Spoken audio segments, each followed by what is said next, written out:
Mr. Srivastava, the chairman of the session, and my other panel members. Ladies and gentlemen, good afternoon to all of you. Coal, as usual, continues to be the mainstay in the Indian energy scenario, and we really do not know how long will that scenario continue to hold. Of late, we have been talking very seriously about the renewable options. Solar has a very ambitious game plan, so is wind. But till those things come into the scenario in a proper manner, coal will have to carry the brunt of power capacity addition, story of the power capacity addition in the country.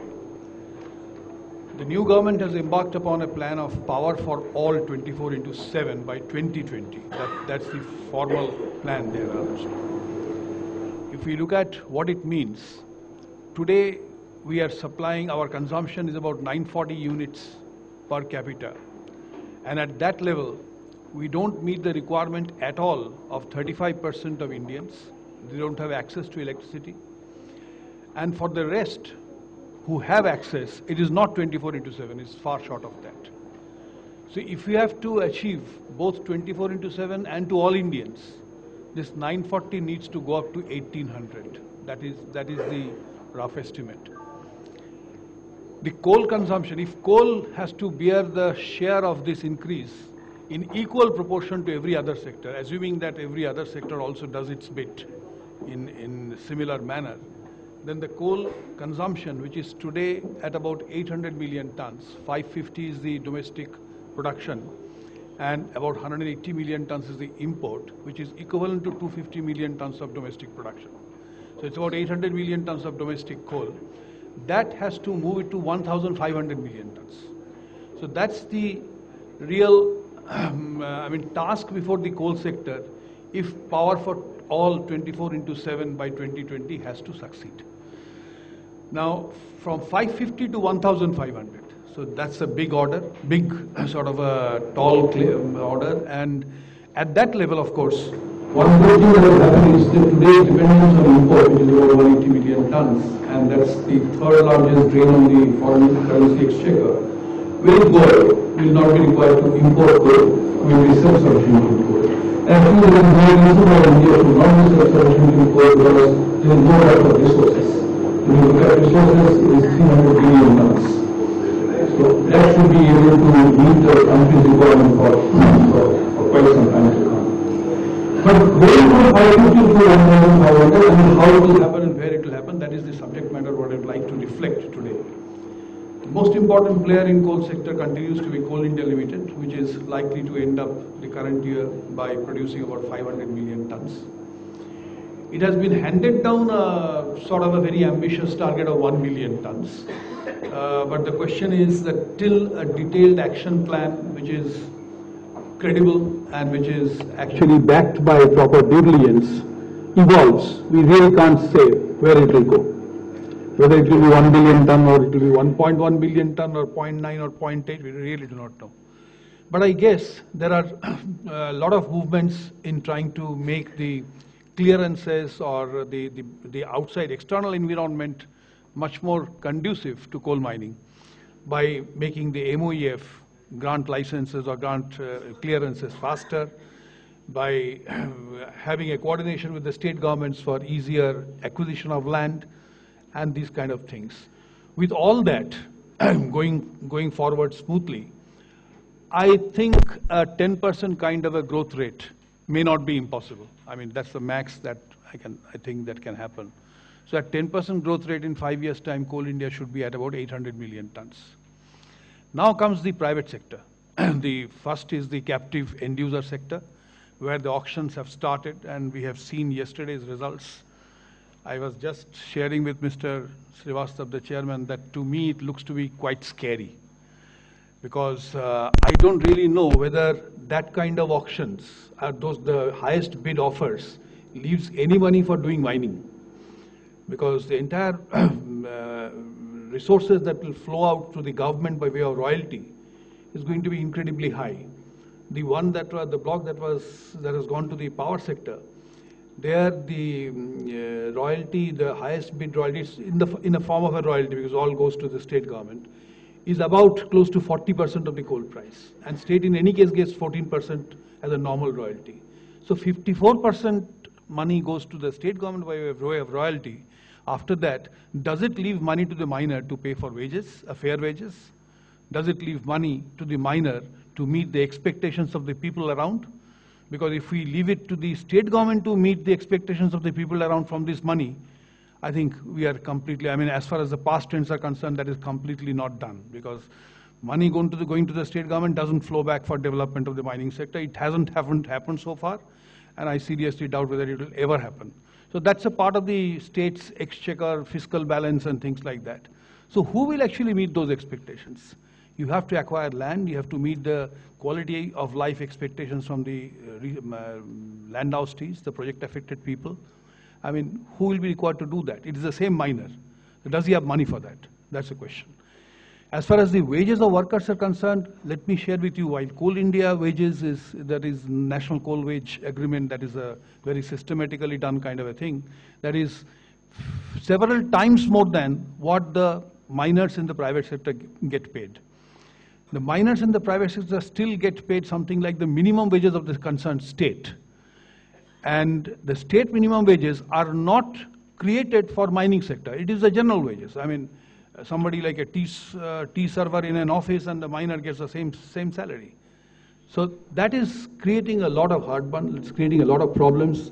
And at today's level of mining and 1,500 million tons, 3 times greater, these problems will become big issues. So are we having proper proper appreciation or assessment of these problems as they keep growing? That is a matter of doubt. In any case, the captive end users in the last 20 years since captive block allotment have started have come to a level of 40 million tons. So in 5 years' time, if they do 100 million tons, I'll be really very pleased and very happy. Expecting them to do more than that, I think, has its own risks. So that takes us to 800 plus 100 is 900 million tons, and we need 1,500. So how does this 600 million tons come up? The only possibility that I see is to activate the enabling provision that has been kept in the ordinance of opening up commercial mining. And if commercial mining is opened up by inviting the world's best mining companies, well, Indian companies who are doing global mining can also participate. There's no harm in that. But India today doesn't have too much of an experience, core competence in coal mining, which the large companies of the world do have. And there is one company sitting over here, there are so many others. So if they are actually invited, and they are not invited, I would say, through a transparent auction process, blocks are given to them for commercial mining. And that will require, of course, reblocking. The current blocks cannot be given to them because current blocks have been created with a different purpose. It has been created with a purpose to give it to end users. Somebody has a requirement of 2 million tons, 30 years, 60 million tons, so a small block has been carved out of the natural block.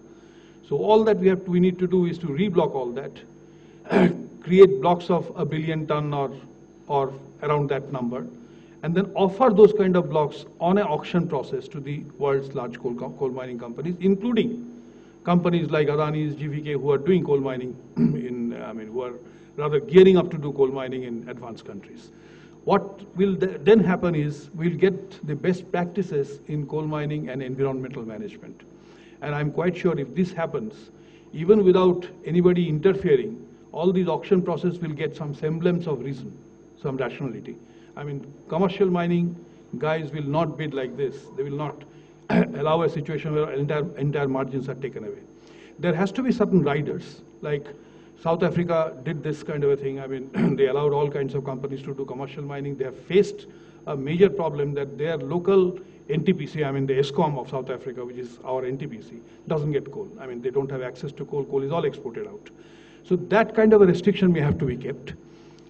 The country should not ever think of regulating coal prices, because if regulation is there, none of them are going to participate.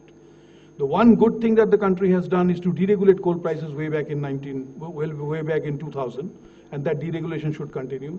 That has not really affected anything. Coal price is not a major issue. Still, coal prices continue to be soft as compared to international prices.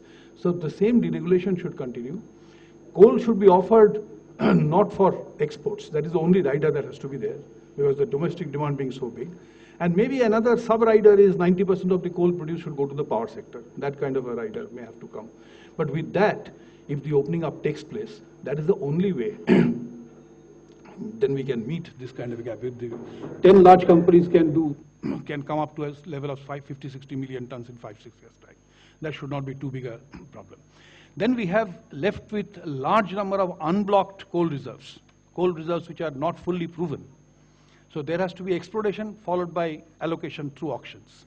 There, for exploration license, expression of interest should be invited, and that also should be given to consortium of an explorer and a mining company, with the rider that if the reserves are proved within the time frame that is stipulated in the contract, in that case they will get the right of first refusal while the auction happens for the mining license.